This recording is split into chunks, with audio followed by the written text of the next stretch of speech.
This video for section 1.3, these are the problems that we will be covering in class. So if you're looking for the 1.3 intro video, that's actually labeled 1.3 intro video. This is going to be the problems that we do in class. So this is for folks that are absent or just want to kind of review the problems we did together in class. All right, so we're looking at evaluating limits, and we've looked at some strategies before. We looked at graphs. We looked at tables, and we looked at some algebra. And we're going to look at a little bit more challenging algebra. So we looked at some well-behaved functions in the 1.3 intro video, and so now we're going to be looking at some not so well-behaved functions that maybe the direct substitution doesn't work. So we're going to have to use some kind of an algebra to get some things to divide out or rationalize and kind of work out the way that we hope they will. But keep in mind that sometimes limits just don't exist. So let's take a look at number one. With number one, I do suggest at least mentally thinking about plugging in the limit and seeing what happens. You can see pretty quickly if we do try to plug in the -1 for x, the denominator is going to be 0, and so that's going to be something we can't do, of course. So we're going to have to use a little bit of algebra to make this work. So the strategy here, and this is a very common strategy, is to use factoring. So here's what it looks like. We're going to factor the numerator. So limit as x goes to -1. The numerator is the difference of squares. It factors as x plus 1, x minus 1. We still have that denominator of x plus 1. You can see now that we've got a cancellation. The x plus 1's cancel out. So what we've done, we've created a function where those factors canceled out. It's really the same as the original function with the exception of just the 1 point. If I were to graph this, here's what it would look like. Not that you have to do this, but if you had a x-axis and a y-axis like that, and I tried to graph it, it would look something like this. It would be a line with a y-intercept of -1 and a slope of 1, so it would look something like this. But then as soon as I got to an x value of -1, it would have a hole in it. So you can see as I approach -1, as I approach -1 from the left and from the right, I'm approaching the same y value, but there is a hole there, but the behavior, pattern of behavior is still the same. All right, so you don't really have to do that graph, but I thought I'd just show that to you. At this point, once you have canceled out those factors, you can simply retry the direct substitution. So as we plug in that -1 into our new function right here, we get -1 minus 1, of course, that's -2. Hopefully that makes sense with the graph as well. All right, let's take a look at number 2. All right, so we run into a really similar issue here. If you try the direct substitution with -1, you can see pretty quickly that the denominator becomes 0, and of course that's not something we can have. So we're going to have to use some kind of algebra technique here, and once again the technique is factoring. So this would be a point where it'd probably be a great idea for you to pause the video, try this problem on your own, watch the video and see how it went. Do that as you need to in order to make sure you have this learned. So I'm going to write limit as x goes to -1, and then I'm going to factor the numerator. And so the numerator factors as a binomial. One factor does end up being x plus 1, and the other one should be 2x minus 3. Let's make sure that works. Yep, that works great. All right, so you can see that the x plus 1's cancel, and anytime you're able to cancel out those factors, the next thing you should try to do is direct substitution. So if we plug in the -1 for x, we should get -5. Okay, let's also take a look here at number 3.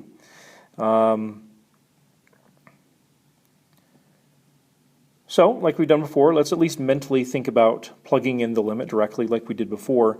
I think you can see again pretty quickly that if you do try to plug a 0 in directly for x, then the denominator goes to 0, and that's not okay. So we're going to have to try some algebra to make this work out. So factoring is going to be our solution again. So we get limit as x approaches 0, the numerator just stays 3x, and the denominator, though, we have a common factor of x, and that can be factored out. So x, parentheses, x plus 2. You can see now that this x will cancel with that x, and anytime you cancel out those factors, you can go right on ahead and try direct substitution again. Obviously 0 plus 2 is fine, and in the denominator we end up with 3 over 2. And then let's also try number 4. With number 4, again, direct substitution, I think if you look at it quickly, you'll get 16 minus 8 in the denominator, and so that would cause the denominator to go to 0. Again, of course, that's a problem, so we're going to do some factoring. I encourage you guys watching the video here to pause the video, try this on your own. Just because I can do this doesn't really mean much. I want you to be able to do it on your own. So give it a try and watch the video, see how you did. So here's the factoring for the numerator and the denominator. Up here it's going to be x minus 4 times x minus 1. Down here it's going to be x minus 4 times x plus 2, I think. So this factor cancels with that factor, so we're left with just the x minus 1 over x plus 2. And so when we try a direct substitution, we end up with 3 over 6. So it looks like if we reduce that, we'd end up with 1/2. Okay, a few others here, numbers 5 and 6 before we shift gears a little bit. Number 5, in and of itself, is kind of a gear shift a little bit too. And so you look at number 5, and you can recognize again pretty quickly that if we do try direct substitution, the denominator goes to 0, and again, that's not okay. We're going to have to use a technique here. The problem is the factoring we've been doing for the first 4 problems, it's not going to work here. And so we have to have, of course, a new technique, something that will work. And that technique actually ends up being a rationalization. We're going to actually rationalize the numerator. So the way we rationalize the numerator is to multiply the top and the bottom by the conjugate of the numerator. The conjugate of the numerator is the square root of x plus 1 plus 2. So, of course, we've got to do that to the top and the bottom. And we're going to do a little bit of multiplication. So it's handy to notice the pattern here. If I FOIL here, if I multiply the root x plus 1 times the root x plus 1, then of course that just gives me x plus 1. So it's going to be the limit as x goes to 3, and it's just going to be x plus 1. And then if you notice, when I multiply the outers together and the inners together, I'm going to get 2 times square root of x plus 1 and negative 2 times the square root of x plus 1. Those will just add out. So I don't put anything, right? But then when I multiply my lasts, negative 2 times positive 2 is negative 4. So the middle terms add out. I do suggest that you leave the bottom alone as far as multiplying goes. I would just go with this right here. Because notice the top is x plus 1 minus 4. That's really x minus 3. So that means that the entire numerator would cancel with the x minus 3 factor. So now I think we would try that direct substitution. So when we do that, we plug in a 3 right here for x. 3 plus 1 is 4. Square root of 4 is 2. So it looks like we get 2 plus 2 down there. So I think we end up with 1/4. I will say that rationalizing the numerator with the conjugate thing, definitely not a common AP type question. And so, I don't know that I would stress a whole lot about that, but it's a very common question in textbooks, so I thought it was worth at least throwing in there. Okay, number 6.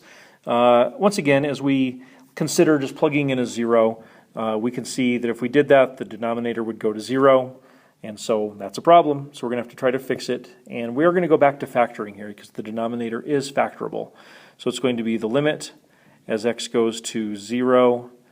Numerator just stays as an x, but when we factor the denominator, we factor out that common x, so it would be x parentheses x minus 1. So we get a cancellation with these two factors.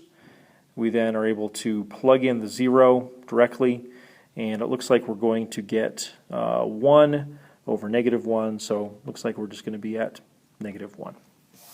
Okay, so we're going to shift gears here a little bit when we get to number 7. Number 7, not a lot of calculating to be done here, more of a conceptual type question.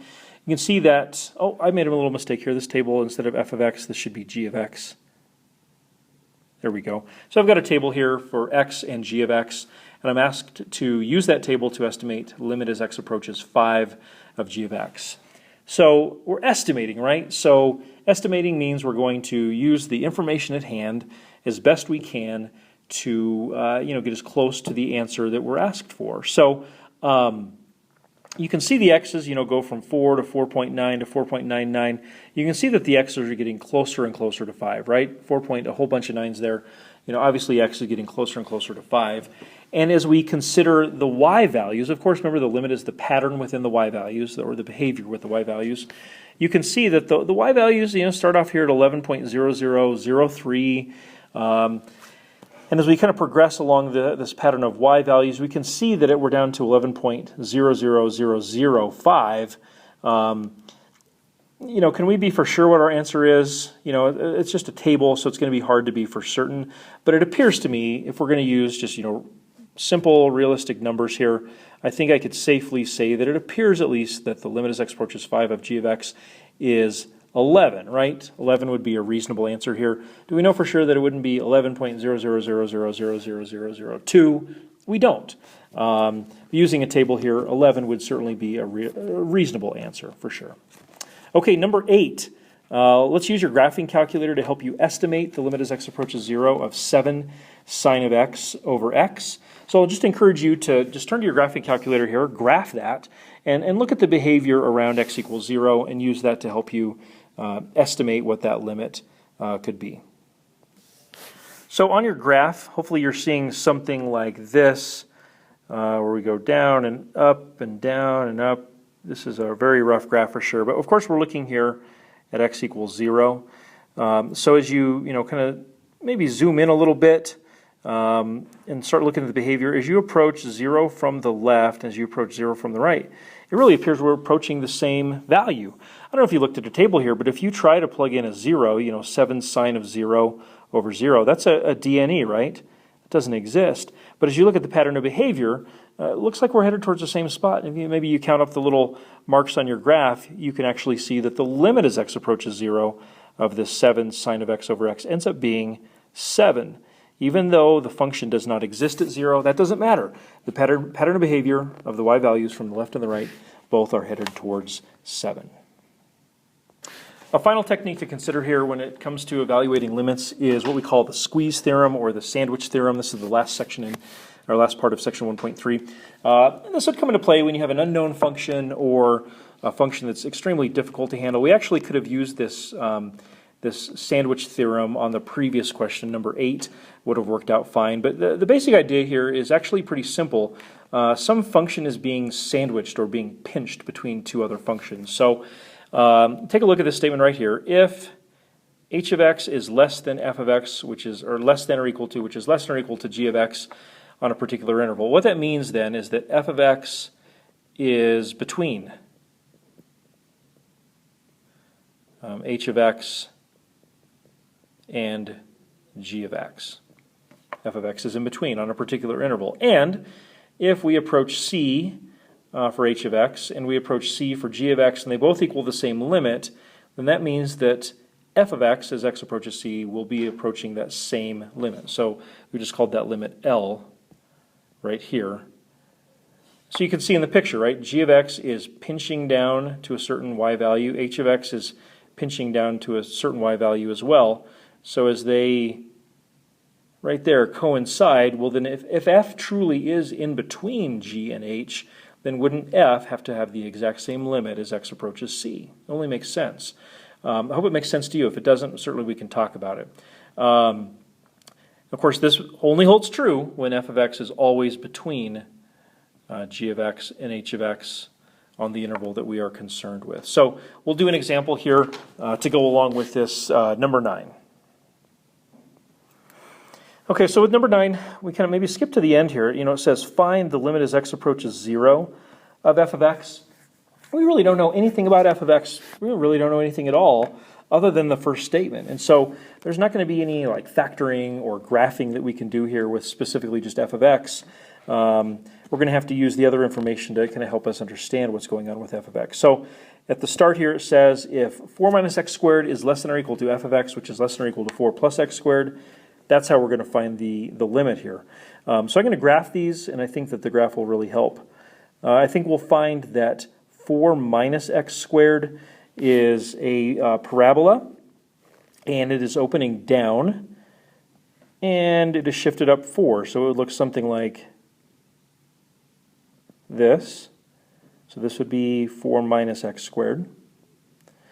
And 4 plus x squared is the exact same thing, except instead of opening down, it opens up. So I'll try to sketch this in as well.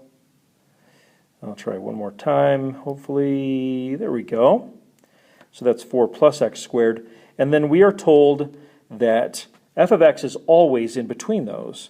And so f of x, not really knowing what it looks like, we just know its location. It's going to be in here somewhere, and whatever. The point is that it's always in between, vertically speaking, in between those other two functions. So if I'm trying to find the limit as x approaches 0 of f of x, I can see that maybe it appears that I've got a pinch point. So I could use this sandwich theorem. So I'm going to write this. The limit as x approaches 0 of 4 minus x squared, by direct substitution, that just equals 4. And the limit as x approaches 0 of 4 plus x squared, again by direct substitution, that equals 4. So I can say then, therefore, by the sandwich or pinch theorem, the limit as x approaches 0 of f of x must also equal 4. It'd be a reasonable thing to say based on the graphs and based on the limits there that we have.